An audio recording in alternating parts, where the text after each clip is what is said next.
Hi friends, welcome to a new reading wrap up.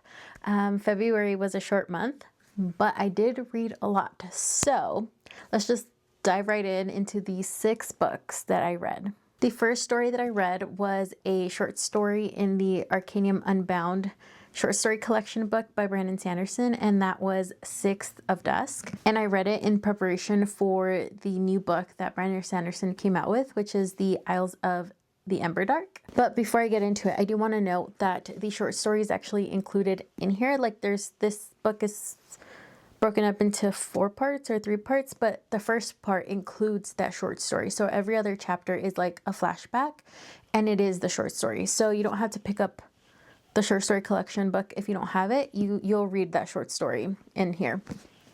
Which honestly, I thought that was so clever. So this short story, we're following our main character, Dusk, and he lives in these islands. They are the most beautiful, most picturesque descriptions of an island, and you kind of want to like be there until you realize that everything can like kill you. So it's super dangerous, and right away the tension is high and you realize there's like invaders, but then those invaders turn out to be scientists, and that is where the internal struggle for Dusk begins. And as a reader, I was also left questioning a lot, like, what am I willing to sacrifice for progress? And that is what Dusk mainly struggles with. And overall, there are some lovable characters in this book, and I'm super happy that they are still in the new book, the continuation book. Although that one has even more lovable characters, but in the short story, there were a handful of lovable characters. And yeah, if you have time to read that short story, I highly recommend it, or just pick up that new book because it's in it already. Yeah. And this next book, I'm just going to go ahead and claim it right now, is my all-time favorite book, or at least collection of short stories, and that is The Houseguest and Other Stories by Amparo Davila, and it was translated by Audrey Harris and Matthew Gleason. This was translated from Spanish to English, and I loved this book. If you are a fan of Stephen King, because you like his unsettling horror, please pick this book up. You will not regret it. This collection of short stories are so unsettling. They're psychological and supernatural horror, and Amparo Davila does an amazing job blurring the lines between reality and nightmare. She does not overtly use like horror depictions. She builds the tension and then lets you simmer in the unease of things. It's amazing, and for the length of all these stories that are in here, I believe she was a master at her craft, because some stories are only like 2 pages long and they leave a little scar, I feel like, in the best possible way. These stories consumed me, and I already know all of them, but there are a few that I do want to go back and reread now. But I will for sure be rereading this in the month of October. But yeah, you'll probably hear a lot more of this book this year because these are really good. Then I followed up that book with Space Invaders by Nona Fernandez, translated by Natasha Wimmer. This is also from Spanish to English. This is also a haunting novella set in Chile during the ending of the Pinochet dictatorship. This story unfolds with fragmented memories of classmates that are trying to remember this girl that was in their class and her mysterious disappearance. Space Invaders was very atmospheric and very reflective. It explores how political violence just kind of seeps in through the everyday life, and how fear grows and confusion is created through the eyes of children. So each chapter is a dream that one of the classmates had, or it's like a dream, but they're kind of like remembering an event that has happened. There were moments where it was unsettling because you see in in their memory through their child eye. I don't know, like when they were kid, like their memory from when they were kid, and how they just accepted things for what they were because they didn't know better, but then also they were left with, you know, these confusions. Overall, this was not one of my favorite books, just because I didn't really like the format that it was in. Each chapter is a dream and there's not a lot of context to be given. So I did have to, and this is the part where I appreciated this book, was that I did go online and read more about the Chilean government and like their dictatorship and their history. So I did learn a lot from that, and I'm thankful. That did allow me to understand certain things that happened in this book a little bit better. But overall, I think if a little bit more of context would have been given, I think it would have been a great read.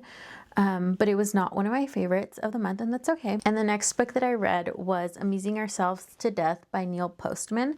This is my first nonfiction of the year. This year, I do want to read a little bit more of nonfiction.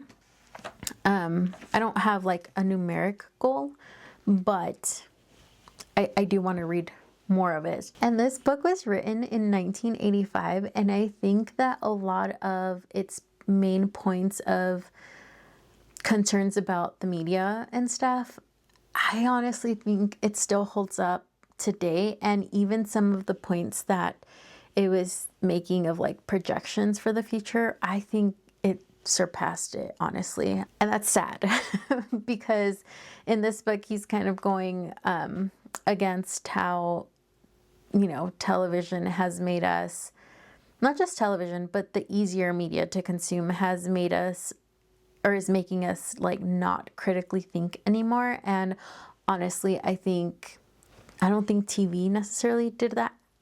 I can see his point as to like how things changed, but I think now with like our phones and all the fast-paced media that we consume and all the short form content, I think that is actually proving more of his point. But I think in order to get to that point where we easily accept that, we did have to go through like the whole television and internet phase, like when it first came out. But yeah, I think it's gotten worse, and I think the points he's trying to prove in his book are the same, and I haven't even talked about those points. So in Amusing Ourselves to Death, Postman is critiquing how modern media has reshaped how we think, how we communicate, and how we act like in public and with people all around us. And I kind of agree with him. He does reference Aldous Huxley had a better or more accurate foreshadowing of what ended up happening to our society than George Orwell's 1984. So I love George Orwell, but I think in this book, I kind of do agree with him. The fifth book that I read was from the library, and that is the second book in the Also series, Shadows of the Night by Deborah Harkness. I first read the first book in the series, I believe in January, as part of a book club, like an online book club, and I really enjoyed it, and I wasn't sure I was going to continue it because it was a slower read. There's just so much information and so much happening that it's just slow by nature. But honestly, I couldn't stop thinking about the first book. So I decided to request the second book, and that came in, and I can let you know that the audiobook is not much faster than actually physically reading it. Yeah, it's definitely a slower book, which isn't bad.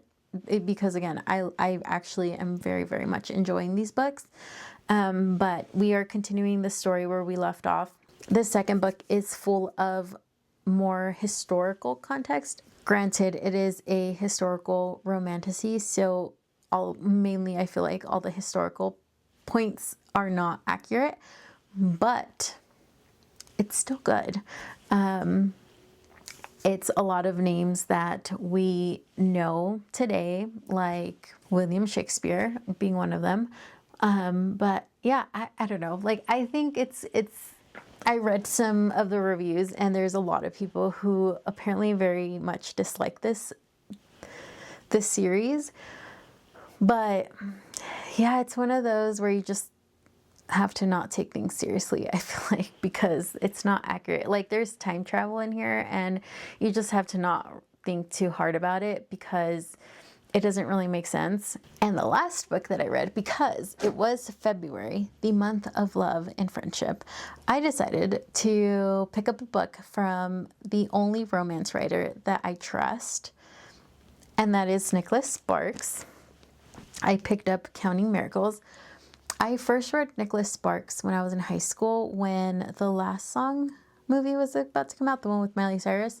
And the book wrecked me. It just wrecked me. And I have picked up other Nicholas Sparks books here and there, and every single book has made me cry. And this one was no exception.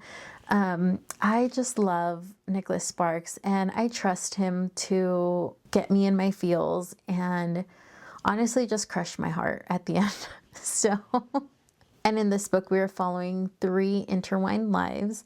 One is a single mother. The second life is a veteran who is trying to find a home. And the third life is a widower with his trusted old dog. Like many of his stories, this is also set in a small town, but the emotional weight and the secrets that unravel just add layers of, I feel like, intimacy between the stories that we're following in here. And what I love most about this book, and most of all his books, is that it's not just about the romantic relationship. In this book, he also explores that feeling of belonging, grief, and different forms love can take, again, aside from a romantic relationship. And did I mention that I cried? Because I cried a lot after I finished this book. Yeah, so who knows? Maybe another Nicholas Sparks book is in the near future for me, because I really enjoy those kinds of stories. But yeah, those are the 6 books that I read in the month of February. If you guys read anything interesting, like always, please leave comments down below to let me know what you read. If you've read any of these books that I mentioned, also please let me know your thoughts. Yeah, so I'll see you guys next time. Bye.